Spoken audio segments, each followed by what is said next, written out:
ఆధునిక ప్రజలకు ముందుగా ధన్యవాదాలు.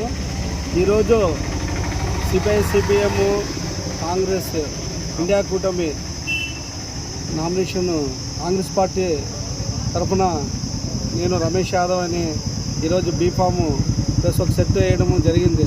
భారతీయ ర్యాలీతో వచ్చి ఈరోజు వేయడం ఉంది. ప్రజలు మార్పు కోరుతున్నారు. ఆ ప్రజలు మార్పు ఏమి, కొత్త వ్యక్తి రావాలి, ఆధునికు కొత్త సమస్యలు ఆధునిక సమస్యలు తీర్చాడని ఒక ఆశాభావంతో ఉన్నారు.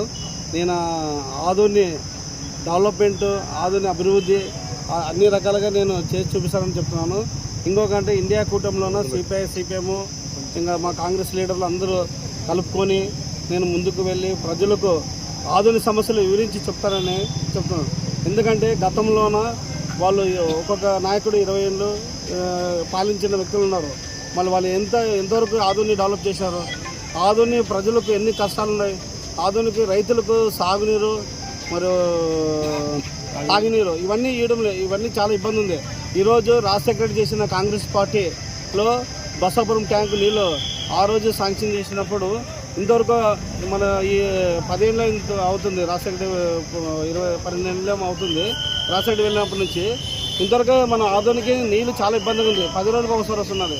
మళ్ళీ దీన్ని ఇటువంటి సమస్యలు మినిమము మనిషి దాహం తీర్చలేని శక్తి ఉన్నప్పుడు మనకి ఈ అధికారులు ఈ రాజకీయాలు ఎందుకని నేను ప్రశ్నిస్తున్నాను. నేను రేపొద్దున నేను కాంగ్రెస్ పార్టీ తరఫున నేను నిలబడుతున్నాను. అస్సాం గుర్తుకి భారీ మెజార్టీతో ఆధునిక ప్రజలు వేస్తారని నాకు నమ్మకం ఉంది. ఆధునిక ప్రజల నుంచి ఎంత మార్పు కావాలో అంత మార్పు కోరుతున్నారు. ఆ మార్పే రేపు 13వ తేదీ ఎలక్షన్ రోజు బుద్ధుడం ఉంటుంది.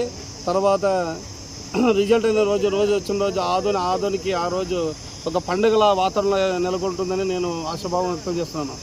ఎందుకంటే ఇంకా చెప్పేవి చాలా ఉండేవి. నేను డైరెక్ట్ ఫీల్డ్లో పోయి ఏ సమస్య ఏముందో తెలుసుకొని అర్ధరాత్రి ఇక్కడే పుట్టి ఇక్కడే పెరిగిన లోకల్లో వ్యక్తి నేను ఆ సమస్యలకు నేను దగ్గరుండి పోరాడతానని వాళ్ళకు అండదండగా ఉంటానని నేను ఈరోజు ప్రజలకు హామీస్తున్నాను.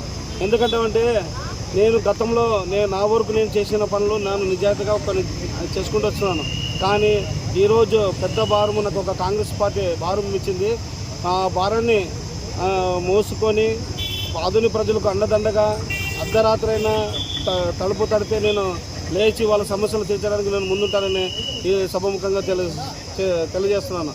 ఇంకా రాబోయే రోజుల్లో